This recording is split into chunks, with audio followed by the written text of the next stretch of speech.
인생은 마치 한 편의 드라마와 같아요. 드라마를 제작하는 가운데 있어서 가장 중요한 사람은 누구일까요? 우리는 주인공이라고 생각하지만 사실은 주인공이 아닙니다. 바로 연출가이죠. 우리 인생도 하나님께서 써가시는 연출에 의해서 태어나게 되고 살다가 주님이 부르시면 가야 되는 것입니다. 누가복음 2장의 말씀에 보면 사람들이 처음 예수님을 만나게 되는 이야기가 자세하게 보도되고 있습니다.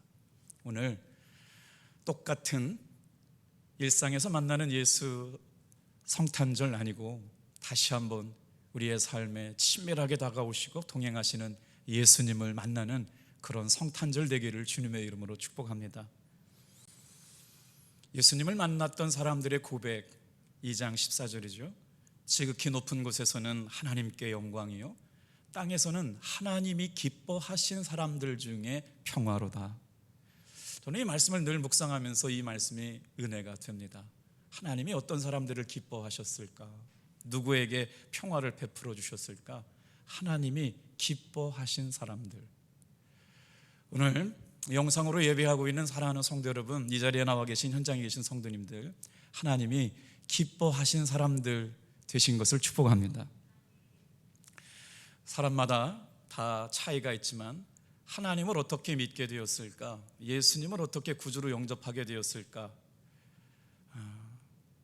참 묵상해 보면 신비가 아닐 수가 없습니다. 오늘은 마리아를 중심으로 한번 살펴볼까요? 어느 날 천사가 나타나서 마리아에게 예언을 하죠. 수태고지라고 합니다.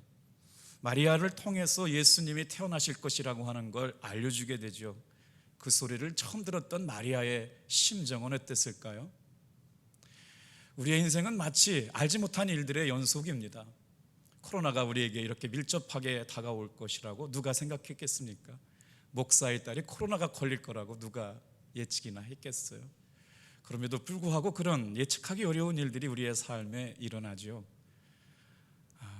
그런 시간들을 통해서 오늘 말씀을 묵상하게 되면서 예수님을 믿는다고 하는 사람, 또 예수를 만났다고 하는 사람, 그리고 예언자의 예언을 들었다라고 하는 사람의 마음이 첫 번째부터 믿음이 깊어지지는 않았다.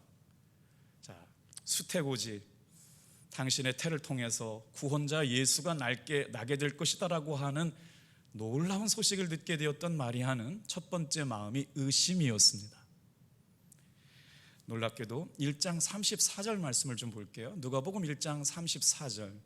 나는 남자를 알지 못하니 어찌 이 일이 있으리이까? 이건 상식적으로 있을 수 없는 일입니다. 도저히 불가능한 일이라고 하는 것이죠. 그래서 마리아는 그럼에도 불구하고 천사한테 정중하게 표현한 것이죠. 정말 우리의 인생 가운데 어떤 문제 앞에서 왜 우리에게 이런 일이 일어났는가를 의심할 수밖에 없는 일들이 우리에게 일어나는 당연하고도 첫 번째 순서가 바로 의심이라고 하는 것이죠. 그런데 오늘 말씀을 묵상하다 보면 마리아의 믿음은 의심하는 자리로 끝나지 않았습니다. 왜 우리에게 이런 일들이 일어났는가라고 하는 의심으로 끝난 것이 아니라 그 의심이 주님이 하시는 일에 대한 기대로 바뀌어져 가게 되는데, 천사로부터 들은 이 이야기는 누가 가지고 왔을까요? 하나님의 천사가 가지고 왔습니다. 예언하시는 가브리엘이라고 하는 하나님의 메신저, 하나님의 뜻을 전달하는 천사가 가져왔기 때문에 무슨 기대를 했느냐? 뭔가 하나님이 일하실 것이 있을 거다. 의심하는 가운데 하나님의 일하심을 기대하게 되었다는 것이죠. 오늘 예측하기 어려운 삶의 이야기가 우리 인생 가운데 써져 갈 때 여러분 의심만 하고 있지 않게 되길 바랍니다. 바로 그때 우리가 해야 될 것은 이 일로 인해서 하나님이 하실 일을 기대하게 하셨다는 것이에요. 그러면서 처음에는 받아들일 수 없는 너무나도 놀라운 일이 일어났기 때문에 의심할 수밖에 없었습니다. 어찌 보면 그건 당연한 일이었을 것 같아요. 그런데 오늘 말씀을 잘 따라가다 보면 수용하게 되는 마리아의 믿음의 변화를 읽게 됩니다. 자, 38절 같이 한번 읽어볼게요. 시작. 1장 38절이에요. 뒤에 후반번만 읽을게요. 시작. 주의 여종이 오니 말씀대로 내게 이루어지이다. 아멘. 뭐냐면 남자를 알지 못하는 여인이 임신한다라고 하는 건 그 당시에 있을 수가 없고 오늘도 마찬가지입니다. 불가능합니다. 그런데도 불구하고 의심할 수밖에 없었습니다. 어찌 남자를 알지 못한 이 일이 나에게 일어날 수 있었겠습니까? 라고 의심할 수밖에 없었던 형편 가운데 있었지만 그 일을 통해서 하나님의 천사가 예언한 일이다, 하나님의 선지자들이 예언한 일이라고 하면 이 일을 통해서 어떤 일을 하나님께서 하실지 주의 여종이오니 말씀대로 내게 이루어지이다. 어떻게 해요? 의심하고 있었지만 수용하는 마음의 믿음의 단계로 변화되고 있어요. 오늘 이 자리에 나와서 말씀을 듣고 있는 사랑하는 성도 여러분, 제가 확진이 되었다라고 하고 예배를 중단할 수밖에 없는 상황이 되고 나서 그날 첫 번째 맞는 밤은 정말 지옥이었어요. 견디기가 너무 어렵더라고요. 왜냐하면 숨을 쉴 수가 없는 거예요. 아시잖아요. 와, 고통이라고 하는 게 이런 거구나, 인생의 위기라고 하는 게 이런 거구나. 그리고 나서 청년들이요, 큰아이하고요 밀접하게 교제를 나누었어요. 여기서 방송으로 말씀은 못 드리지만 이건 100% 확진입니다. 이건 100%, 200% 확진이어야 되는 거예요. 그리고 나서 우리는 아무것도 모르고 하루를 집에서 보냈어요. 집에서 첫 번째 4일, 12월 4일, 12월 5일 날. 그러니 이거는 뭐 확진이 아니라 확진 300%가 되어야 되거든요. 그런데 이제 내일 검사 결과가 나온대. 1차 검사 결과가 나온대요.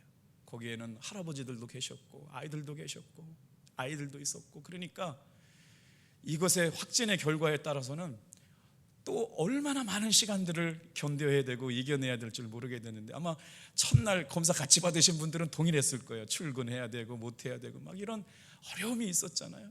그러면서 이 생각을 했어요. 나는 결과를 알지 못해요. 우리 인생에 일어나는 일들에 대해서 내가 할 수 있는 일이 하나도 없어요. 근데 오늘 주님이 주의 여종인 마리아는 의심할 수밖에 없었어요. 근데 그 의심한 것을 주의 여종이오니 말씀대로 내게 이루어지다 하면서 수용하는 단계로 믿음이 확장되어져 가고 변화되는 걸 봅니다. 아직도 마리아가 흔쾌히 말씀을 받아들이는 단계는 아니지만 자신에게 분명히 믿어지지 않는 부분이 남아 있습니다. 그런데 오늘 말씀 1장 38, 누가복음 1장 38절 말씀에 보니까 자신의 정체성이 무엇인지 고백해요. 나는 주의 여종이오니 말씀이 내게 이루어지이다. 사랑하는 성도 여러분, 오늘 이 일을 경험하고 나서 깨닫게 하신 게 있더라고요. 나는 정말 하나님을 믿는다고 생각을 했어요. 나는 정말 하나님을 신뢰한다고 생각을 했어요.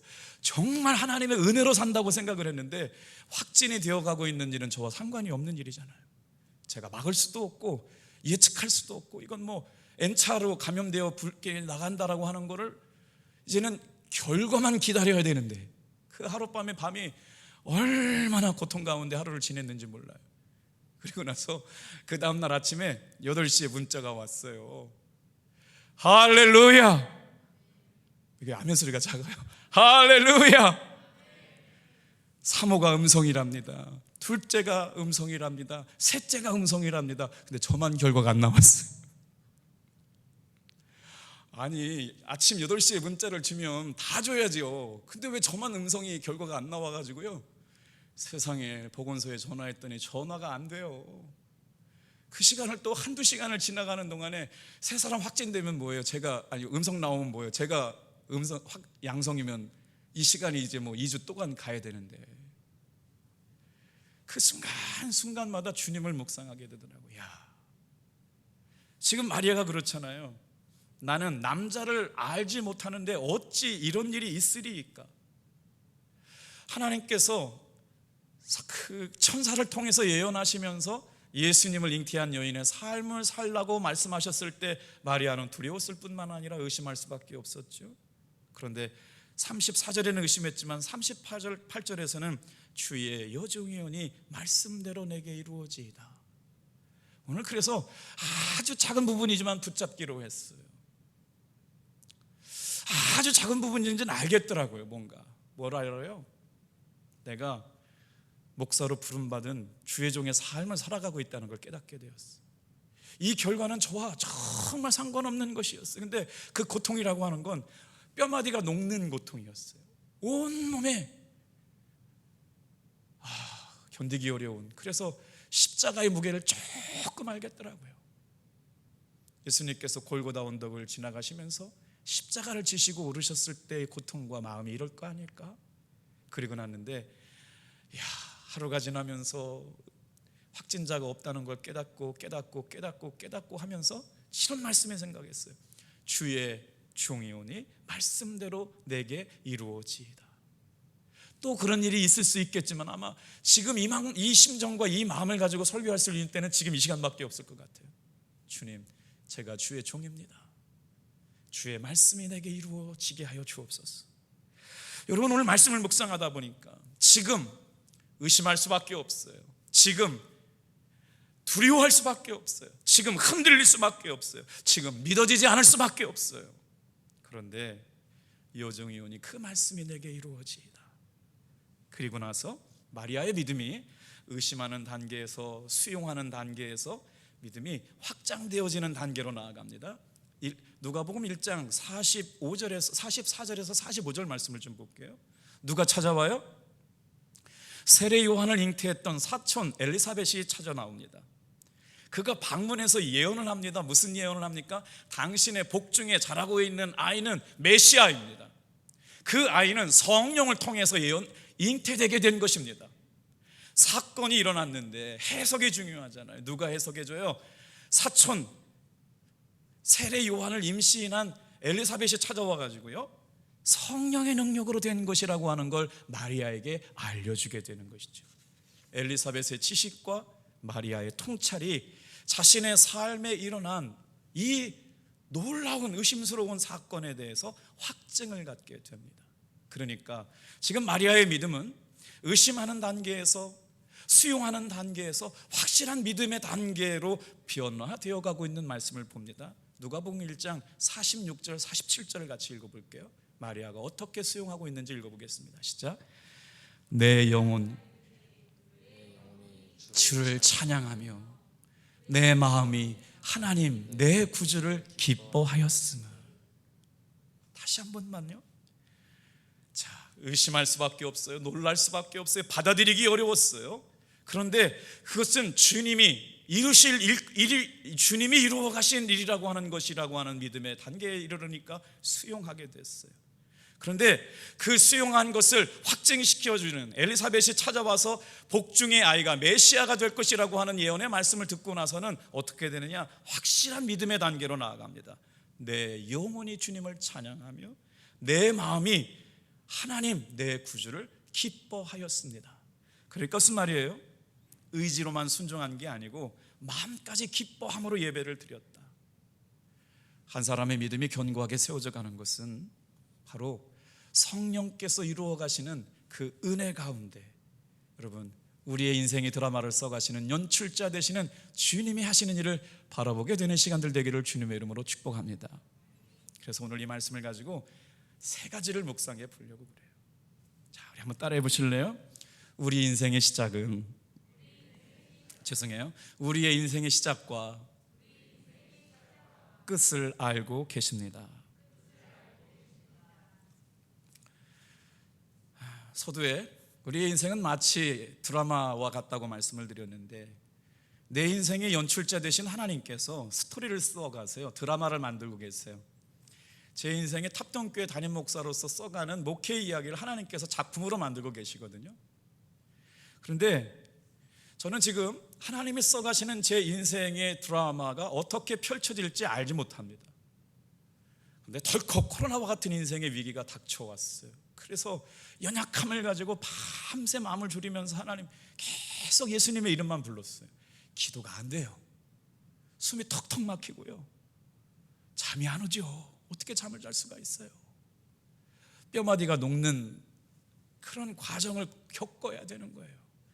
내일이 와야 되는데 내일이 오는 것에 대한 불안함, 과연 이 일로 인해서 어떤 일이 일어나야 될까 모르겠다는, 그러니까 정말 사실은 말이에요, 하나님께서 우리의 인생 가운데 시작하신 일, 시작과 끝을 누구는 알고 계시느냐? 하나님은 알고 계셨어요.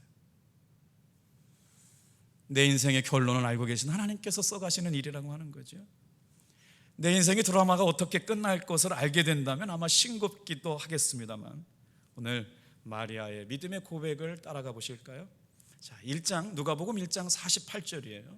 수용했고 확실한 믿음 가운데 마음속 깊이 하나님을 찬양했던 마리아가 48절 어떻게 고백했는지 한번 볼게요. 시작.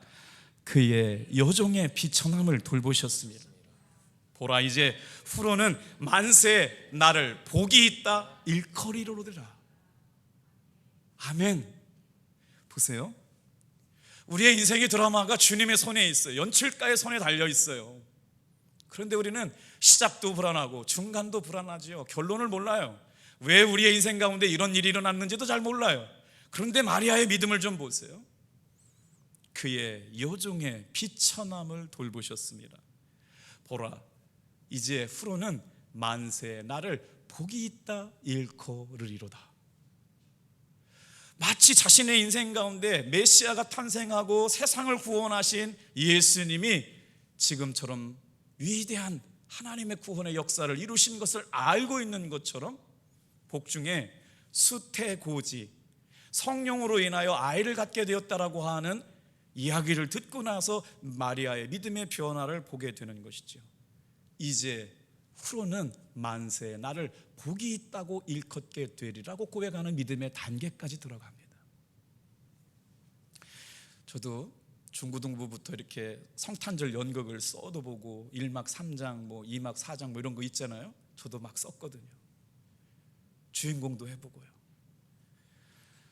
그렇기 때문에 드라마의 가장 중요한 건 주인공의 역할의 비중이 크지만 연출가의 역할이 굉장히 중요합니다. 배역들이 언제 나오고 무슨 말을 하고 무슨 대화를 할지는 연출가가 결정하는 거거든요. 드라마의 시작은 연출가의 손에서 움직이게 될 수밖에 없어요. 근데 이 드라마라고 하는 게 있잖아요. 갈등이라고 하는 게 반드시 존재해요. 그리고 갈등이 어떻게 해결되어져 가느냐가 드라마의 재미죠. 우리 인생에도 분명히 갈등이 존재해요. 전혀 기대치 않은, 생각지도 못했던, 예기치도 못했던 인생의 위기가 우리의 삶에 들어닥칠 때가 있다는 것이죠. 그러나 여러분, 오늘 말씀을 묵상하면서 이렇게 말씀을 기억했으면 좋겠어요. 다 같이 한번 따라합시다. 내 인생의 시작과 끝을 알고 계신 하나님, 오늘 저와 여러분의 삶의 시작과 끝을 알고 계시는 주님께서 어떻게 우리의 인생을 마무리 짓게 하실까? 저는 오늘 이 말씀이 또 은혜가 됐어요.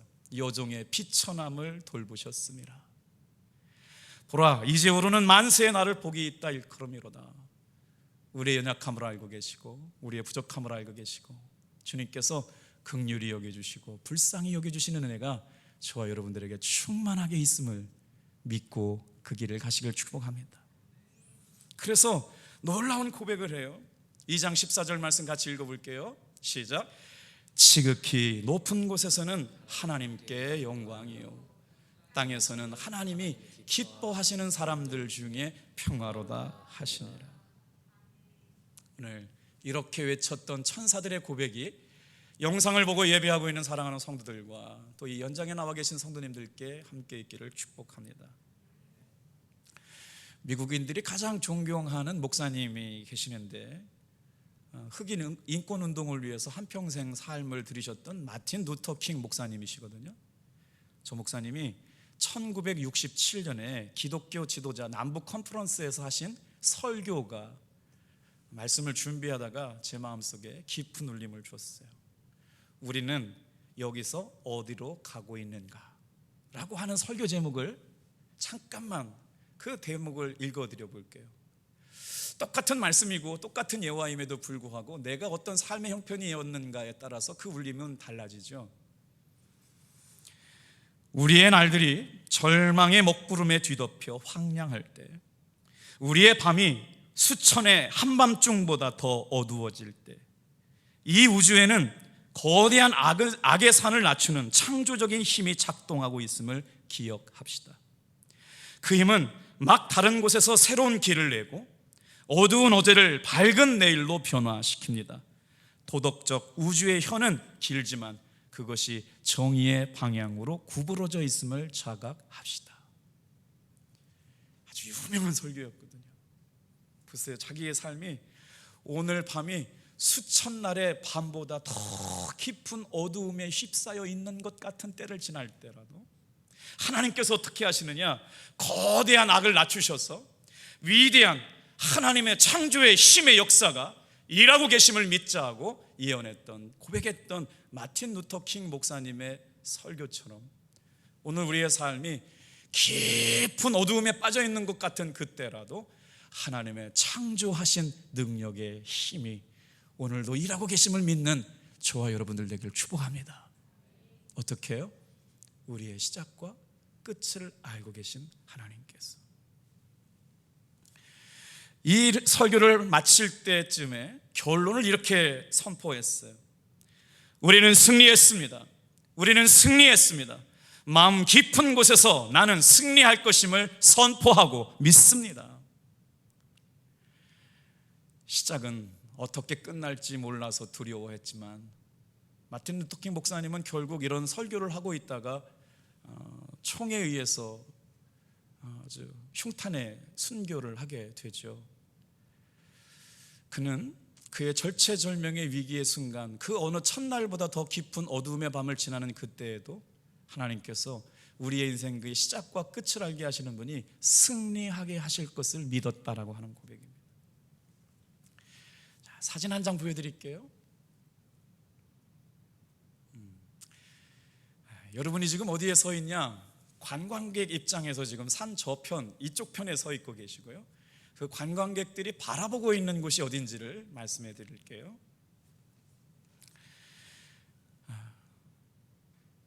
예루살렘 구시가지를 바라보고 있는 저 장소가 어디냐? 감람산이라고 불리는 곳이에요. 감람산 그러면 되게 어렵잖아요. 그러니까 이 감람산 단어가 없어서 그래요. 올리브산이에요. 올리브산. 감람산이라고 이름 지어진 이유는 거기에 올리브가 많이 나와요. 그게 주 수입원이에요. 이스라엘 사람들의 감람류라고 하는 게. 아마 마트에 가셔가지고 감람류 40원 엑스트라 버진 뭐 이런 단어 나오잖아요. 그게 값이 제일 좋거든요.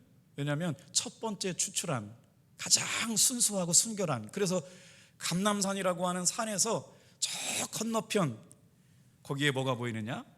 순례객들의 통곡의 벽이 보이고 구시가지를 바라보면서 그 올리브산에는 겟세마네 동산이 있고 건너편에 골고다 언덕에는 예수님의 공동묘지가 있습니다. 언덕에는 공동묘지가 있고 그곳에 예수님의 묘지가 있어요. 빈 무덤이 있습니다. 뭐랄까요? 예수님의 시작과 2000년이 지난 오늘 예수님이 이루신 저 현장에서 누구를 만나느냐? 오늘도 저 현장에서 많은 사람들은 예수님을 만나고 있어요. 왜요? 결론 나셨거든요.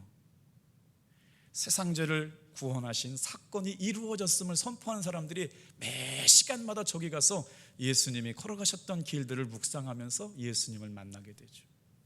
누가복음 2장 14절을 통해서 예수님을 만나고 저곳에 가서 부활하신 예수님을 만나고 있는 일들이 우리 가운데 일어나게 되죠.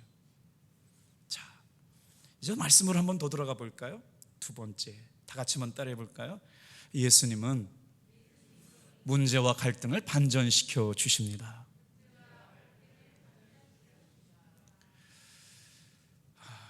그러면 안 되는데 하도 놀래가지고요 마음이 다스려지지가 않는데, 세상에 당진감리교회도 우리랑 똑같은 일이 있었대. 그래가지고 후휴 뭐 이런 거 있죠. 동병상련 뭐 이런 거 있잖아요. 저만 이렇게 속이 옹졸해가지고 막 그런 거죠? 여러분, 누구나 할 것 없이 이런 어려움이 우리에게 밀접하게 다가왔어요. 우리 인생에 문제가 없을 수가 없어요. 그런데 보세요, 주님이 내 인생의 시작과 결말을 알고 계세요. 그래서 주님 앞에 의지하며 나아가잖아요. 오늘 어떤 걸 의지해요? 두 번째 기대해 보세요. 인생의 문제와 갈등을 반전시켜 주시는 예수님. 우리 누가복음 1장 30절 말씀 좀 읽어볼게요. 마리아에게 어떤 갈등이 찾아왔는지요. 시작. 천사가 이르되 마리아여 무서워하지 말라. 내가 하나님께 은혜를 입었느니라. 여러분, 마리아가 혼전 임신을 했다. 혼전 임신을 했을 때 마리아의 나이가 언제인지를 연구했어요. 대략 초경이 시작되고 나서 13살, 14살쯤 될 때 혼사가 이렇게 성사가 된답니다.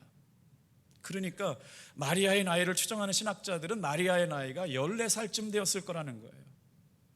그런데 여러분 한번 생각해 보세요. 그 처녀가 임신을 했네. 소녀겠죠. 14살, 많아야 뭐 15, 16도 안 되는 소녀가 임신을 했는데, 그 당시에 성경에는 남자를 알지 못하는 가늠한 여자가 임신을 하게 되면 어떤 일들이 있었느냐, 돌로 쳐서 죽이는 명예살인이 인정되는 시대였어요. 가문의 명예를 더럽힌 겁니다. 지금 마리아가 임신을 했다라고 하는 것은 가문의 명예를 더럽히는 거예요. 남자를 알지 못하는데 임신이 됐다, 이건 받아들일 수 없기 때문에 오빠나 가족이나 집안의 어른들, 남성이 가문의 명예를 모욕했다고 돌로 쳐서 죽이는 것이 정당하게 받아들일 수 있는 사안이었어요. 그러니까 마리아가 임신했다라고 하는 것은 마리아에게 있어서 인생의 갈등일 수밖에 없어요. 혼전 임신. 그때 천사가 와서 그 임신은 성령으로 되어진 임신이라고 수태고지를 명령하는 것이죠. 하늘로부터 음성이 들려옵니다. 사랑하는 성도 여러분, 우리가 주님께 묵상하고 주님을 의지하고 살아가면서 우리 인생의 문제 앞에 인생을 반전시켜 주시는 은혜가 있기를 주님의 이름으로 축복합니다. 그때 천사가 뭐라고 첫 번째 음성을 들려줬을까요? 다 같이 한번 따라합시다. 무서워하지 마라. 단테 가브리엘 로세티라고 하는 사람이 그린 수태고지라고 하는 그림이 있어요. 저 그림만 좀 한번 띄워줘 주실래요? 그림만 한번 띄워줘 보세요. 안 돼요? 전체 화면으로요? 괜찮습니다. 그림을 잠깐 보세요. 지금 우리가 읽었던 누가복음 1장 30절 말씀을 그림으로 그렸는데, 단테 가브리엘 로세티라고 하는 사람이 그린 수태고지라고 하는 그림이에요. 뭘 들고 있는지 잘 안 보이시죠? 천사 가브리엘이 와가지고요, 뭐 손에 하나를 들었는데 그 손이 뭘 들고 있느냐? 백합을 들고 있습니다. 백합을 들고 있는데 지금 침상에 누워있는 여인이 마리아이거든요. 마리아의 태도가 좀 어때요? 천사의 수태고지를 받는 그 몸이 벽 쪽으로 기울어져 있어요. 움츠렀습니다. 그런데 천사는 지금 손을 내밀어서 백합을 건져내 주는데, 백합의 꽃말이 뭐냐? 순결과 신성을 의미한다고 그래요. 그런데 마리아는 선뜻 손을 내밀어서 받지 못합니다. 두 손이 땅에 떨어져 있어요. 그리고 나서 꽃을 받은 뒤에는 자신의 삶에 어떤 운명적인 폭풍이 닥쳐올지 예상하지 못하고 직감적으로 두려워하게 되죠. 자, 2장 7절 말씀으로 좀 가볼게요. 2장 7절 말씀 좀 띄워주세요. 누가복음 2장 7절 2장 7절 말씀 같이 읽을게요. 시작. 첫 아들을 낳아 강보로 싸서 구 위에 누웠으니 이는 여관에 있을 곳이 없음이러라. 세상에 지금 마리아가 혼전 임신을 했다라고 하는 것 자체가 갈등입니다. 자체가 위기였어요. 죽을 수밖에 없어요. 가족들에 의해서 명예살인을 당해도 당할 수밖에 없는 소녀로서는 얼마나 두려웠을까요? 그런데 2장 7절의 말씀에 보니까 첫 아들을 낳아서 강보로 쌌는데 누일 데가 없어서 말구 위에 누웠습니다. 이는 여관에 있을 곳이 없다. 이런 인생의 연약함과 반전이 어디 있을까요?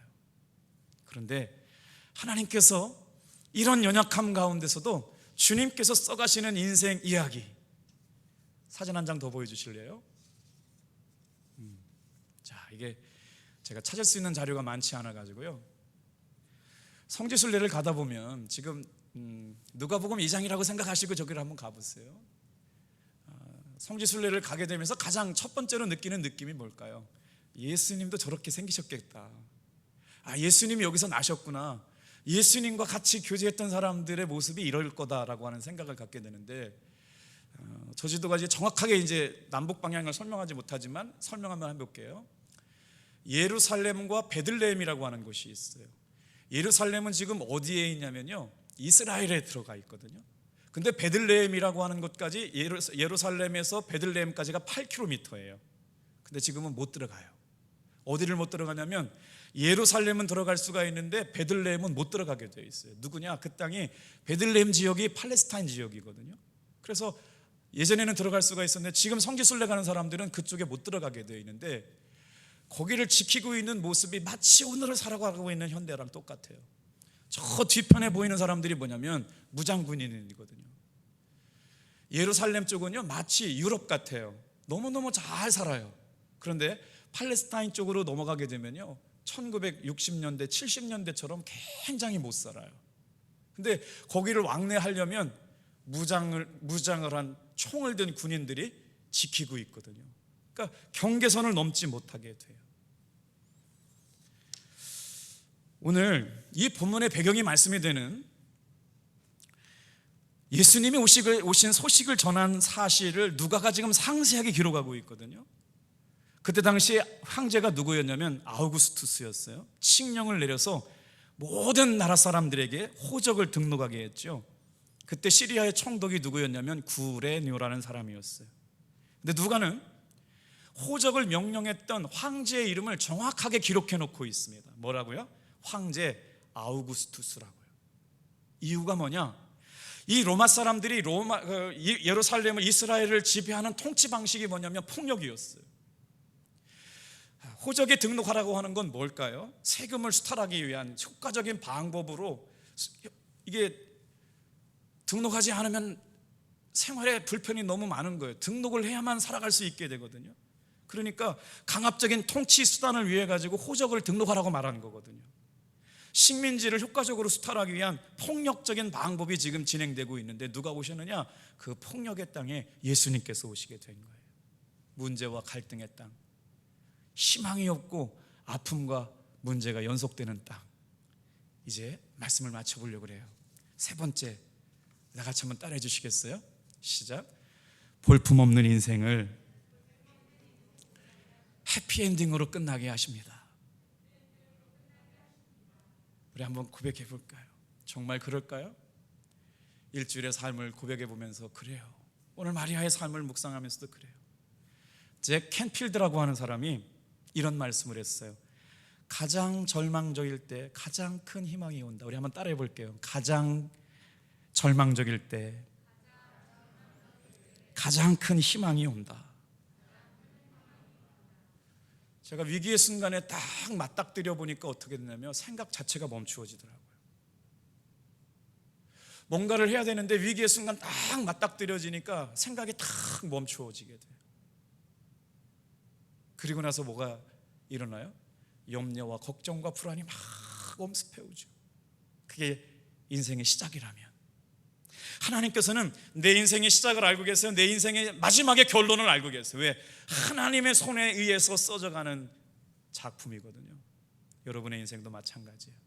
주님께서 오늘 저와 여러분의 인생의 결론을 작성하고 계실 거예요. 같이 한번 따라합시다. 볼품없는 인생을 해피엔딩으로 끝나게 하십니다. 그때 내 인생의 가장 위기와 같아서 생각이 멈춰버린 그때에 맞닥뜨려지게 될 때, 기도조차도 안 나오고 주님이 어떻게 해결해 가실까, 어떻게 풀어 가실까라고 하는 생각 속에서 그때 하늘로부터 천사의 음성이 마리아에게 들려요. 누가복음 2장 11절 말씀이요. 시작. 오늘 다윗의 동네에 너희를 위하여 구주가 나셨으니 곧 그리스도 주시니라. 어떻게 보면 마리아는 볼품없는 인생의 여인이었을지도 몰라요. 결혼하기 전에 임신을 했다라고 하는 것은 죽임을 당해도 마땅한 일이었을 거라는 사실이죠. 그런데 하나님께서는 그렇게 우리가 생각하는 대로 결론 맺지 않으셨어요. 어떻게 해요? 구주를 잉태하신 여인으로, 거룩하신 예수님의 어머니로, 그리스도를 품으신 놀라운 구원자의 어머니로 살아가도록 인생을 결론 맺게 하셨다라고 하는 것이죠. 자, 21절도 같이 읽을게요. 시작. 그 이름을 예수라.